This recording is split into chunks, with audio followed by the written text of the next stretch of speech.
Pronto, galera. Agora silêncio, então, prestem atenção.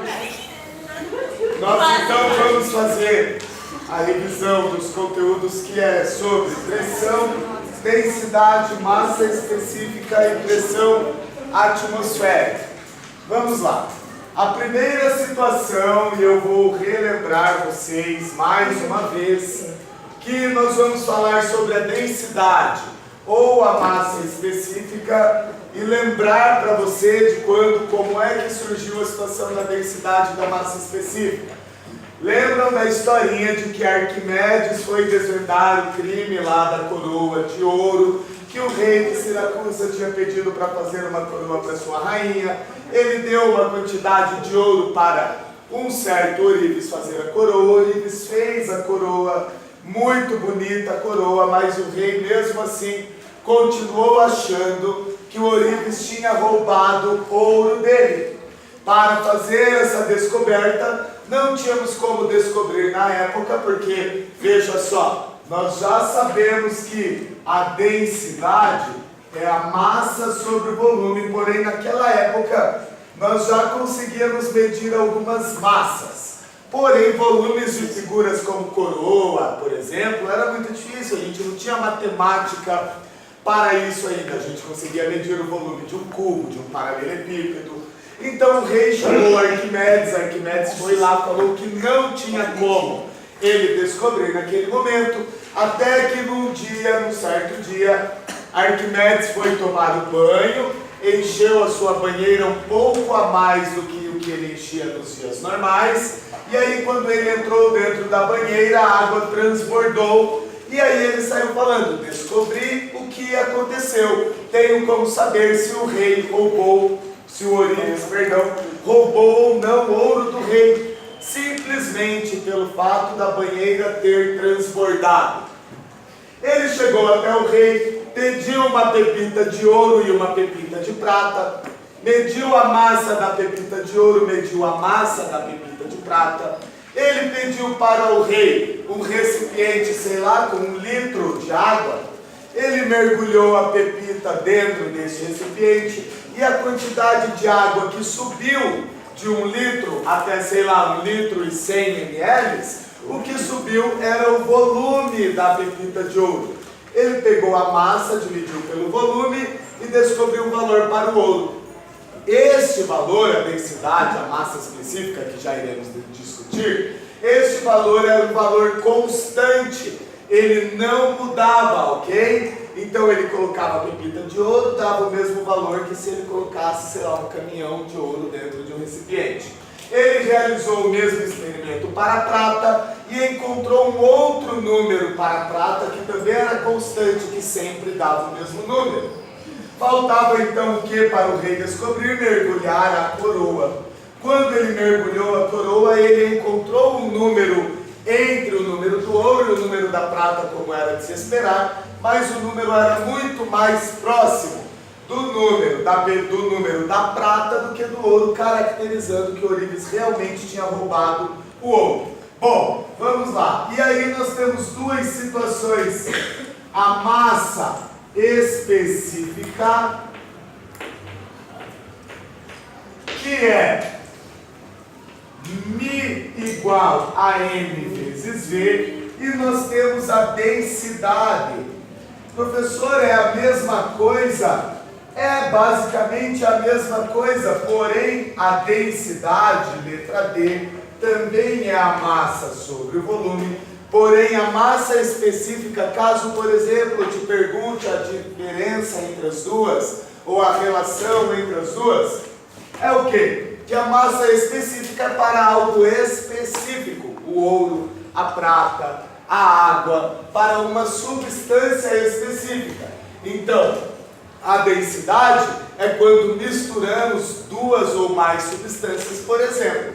Então veja só, o ouro tem uma massa específica, a prata tem uma massa específica, a coroa da rainha do rei de Siracusa tem uma densidade.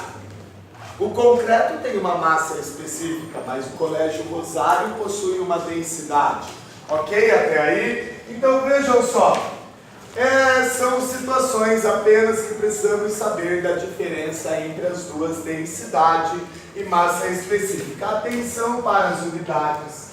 A massa vamos medir em quilogramas e o volume depende, pode ser em litros, pode ser em metros cúbicos, ok? Certo até aí? E a massa específica, por exemplo, podemos medir, então aqui, em litros, em metro cúbico, e aqui nós vamos medir em quilograma metro cúbico. Embora muitos exercícios tragam para a gente a densidade em grama centímetro cúbico, certo até aí, ok? Então tomar cuidado com que nós vamos ter que sempre realizar essa transformação.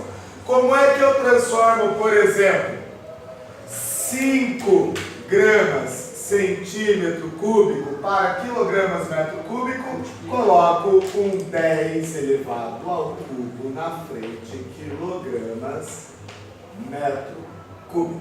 Certo até aí? Ah, professor, é 125 gramas centímetros cúbicos. 125 vezes 10 elevado ao cubo. Depois você arruma, anda com as vírgulas e deixa na forma de uma notação científica, que para ser notação tem que ser um número maior ou igual a 1 e menor que 10. Tudo bem para vocês?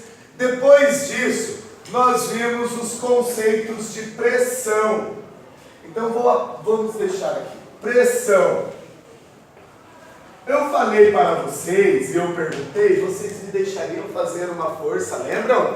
De 1 Newton no braço de vocês? Uns falaram que sim, outros que não, mas a resposta esperada era depende. Depende do que, professor?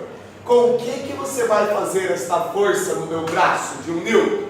Vai fazer com o dedo? Ah, com o dedo beleza, eu deixo. Vai fazer com uma agulha? Pô, a agulha vai doer, ou seja, o que faz o corpo sentir dor não é a força que você aplica, e sim a pressão com que você aplica. Pressão nós vamos determinar como sendo então a força sobre a área. Veja só, eu faço uma força de 1 Newton com o meu dedo, eu tenho uma área zona do meu dedo. Eu diminuo a área da pontinha da agulha, matematicamente, se eu diminuo o denominador, consequentemente aqui ó, a pressão aumenta, certo até aí? Ou seja, é a pressão que causa a sensação de dor e não a quantidade de força que você aplica, certo até aí? Então, através desse conceito de pressão, nós vamos chegar a outras situações mais adiante. Certo? Tudo bem para vocês? Bom, depois de tudo isso, mais adiante, nós tínhamos falado do experimento de Torricelli e da lei de Stevin.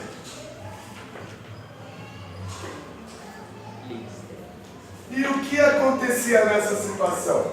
Torricelli, ele pediu para um vidraceiro fazer um tubo de vidro de 1 metro de comprimento.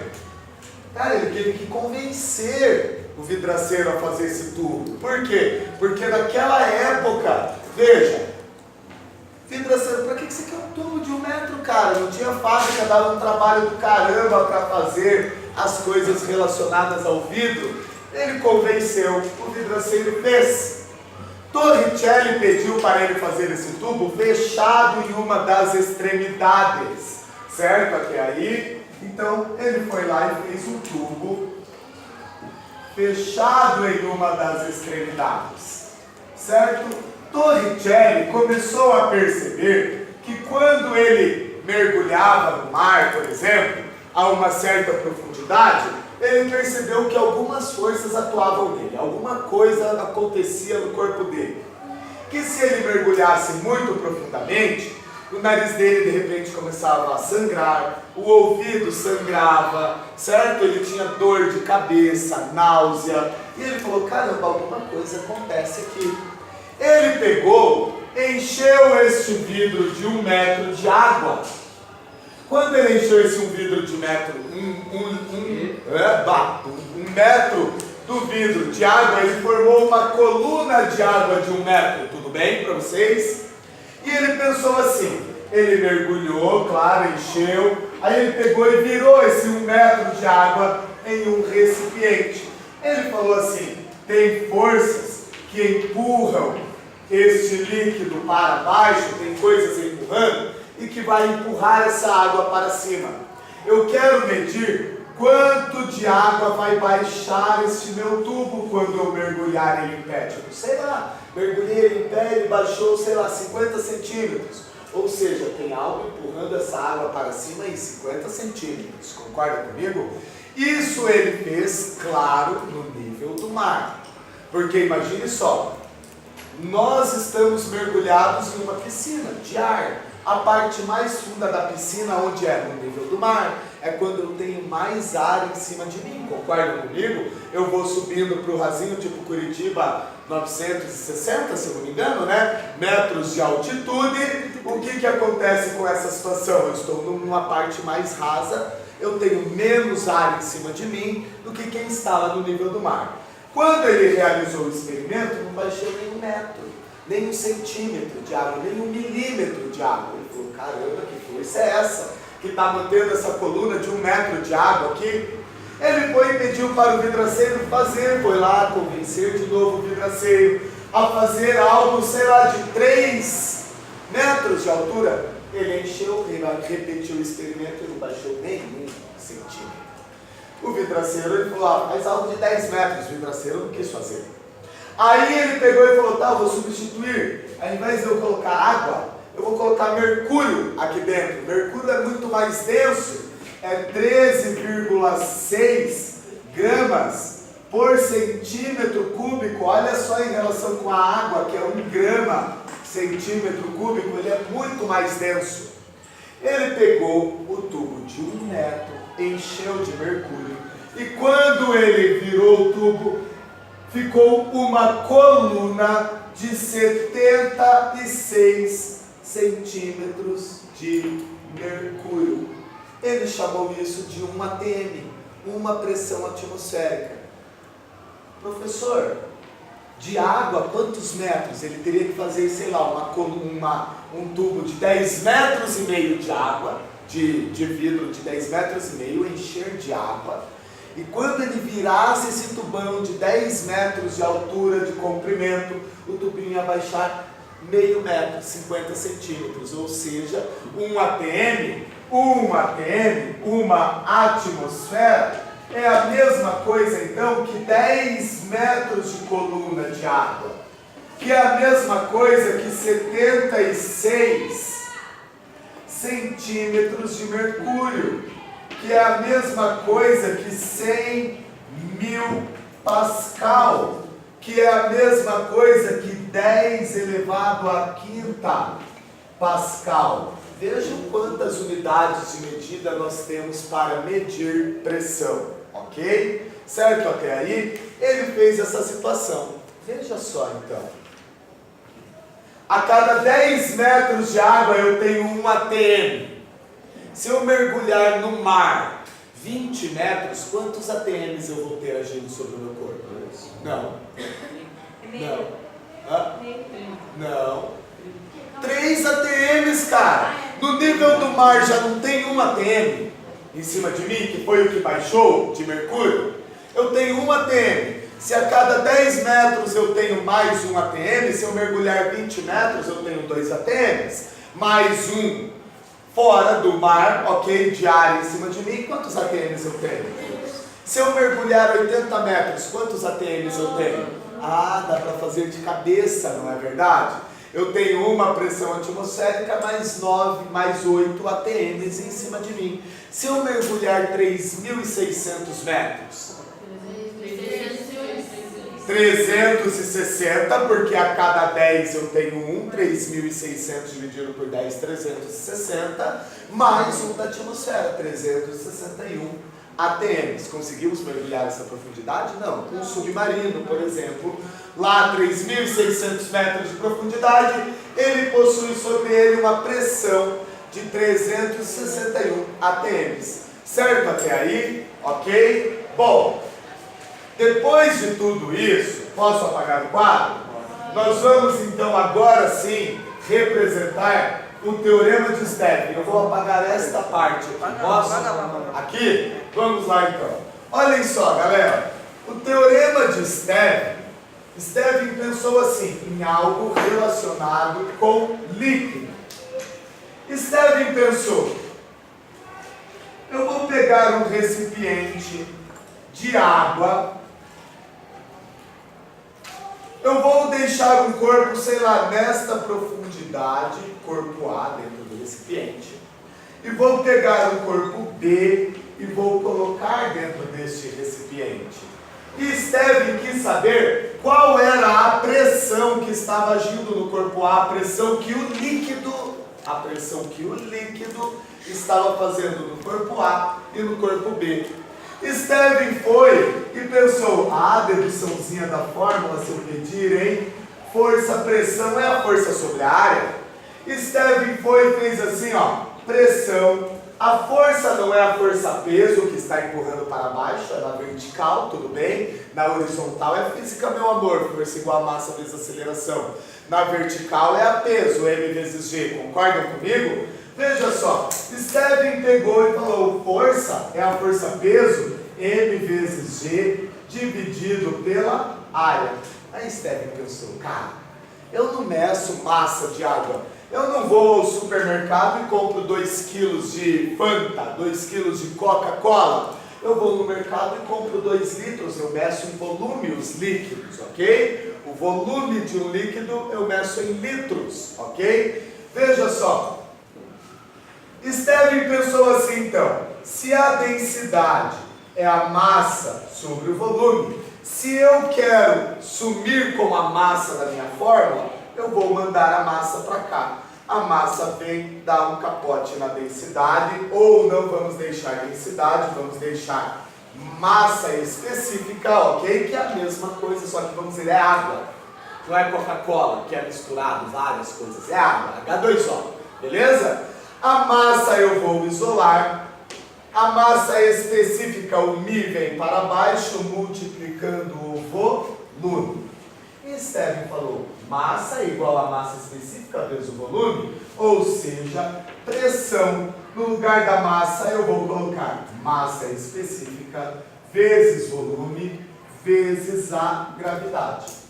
Tudo isso dividido pela área. Stevin pensou, volume é a área da base vezes a altura, matematicamente falando, e Stevin foi lá e escreveu pressão, Mi vezes a área, vezes a altura, vezes a gravidade, tudo isso dividido pela área. Inteligente cientista que era, ele falou, área com área posso eliminar, ok? E aí, se a ordem dos fatores não altera o produto, ele pensou, eu vou colocar o G no meio do H, porque vai dar o mesmo resultado, 2 vezes 3 vezes 5, 5 vezes 3 vezes 2, é a mesma coisa. Ele foi e escreveu o que nós estamos estudando, iremos fazer os exercícios do Mi, G, OG. Tudo bem para vocês? Certo até aí? Mi, massa específica, G, gravidade, H, altura.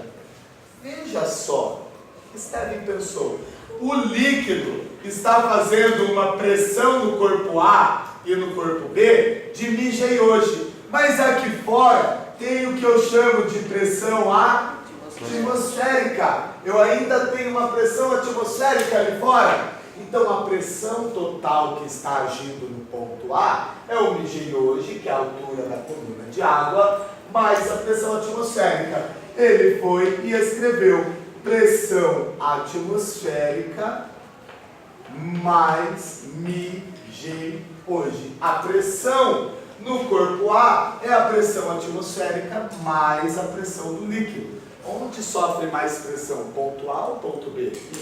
O B, né? Eu tenho uma coluna de água muito maior, por exemplo, se for água, do que no ponto A. Tudo bem para vocês? Agora vejam só, alguma dúvida até aqui, galera? Vasos comunicantes. Nos vasos comunicantes, acontece esta situação aqui, ó.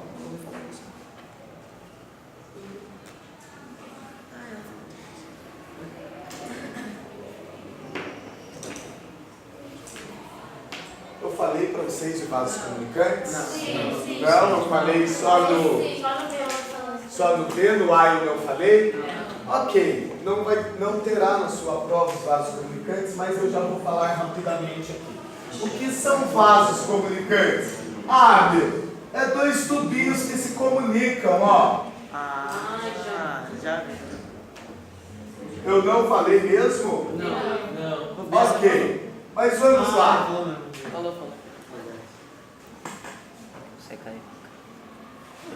Suponhamos que eu tenha, sei lá, 4 líquidos diferentes aqui. Eu tenho um líquido alienígena A. Eu tenho um líquido 1. Eu tenho um outro líquido alienígena roxinho, líquido 2. Eu tenho um líquido 3. Até aqui. 3. E um outro líquido tá alienígena também, esse daqui do planeta X. 4. Primeira situação. O mais denso a gente sabe que fica embaixo, não é verdade? Então esse amarelo ele é o que tem menos densidade. Água e óleo não se misturam, ok? O óleo fica em cima porque possui menor densidade que a água, certo? Esses líquidos não são miscíveis, eles não se misturam, é tipo água e óleo, beleza? Vejam só, e eu te peço, qual é a pressão que está agindo no pontinho A e a pressão que está agindo no pontinho B? Primeiro, elas estão em nível, a pressão é igual. Qual é a pressão? Aqui fora eu tenho a pressão atmosférica, faz sentido? Olha aqui, ó, a pressão que age no ponto A é a pressão atmosférica mais o MJ hoje do 1 mais o MJ hoje do 2, concordam comigo? Por quê? Por que 2 MJ hoje, professor? Primeiro que são alturas diferentes, segundo que são massas específicas diferentes, concordam comigo? Este é mais denso, certo? Realizando isso daqui, você terá o valor da pressão no ponto A, que é a mesma coisa que o valor da pressão no ponto B. O valor da pressão no ponto B, olha aqui, ó, pressão no ponto A e do B, é tudo isso daqui, ou é a pressão atmosférica mais MJ hoje do corpo do líquido 4, ok? Certo? Nós vamos discutir na semana que vem, beleza? Ok? Alguma dúvida até aqui? Não? Nós vamos pausar a explicação e vamos começar a fazer os exercícios. Eu vou dividir entre explicação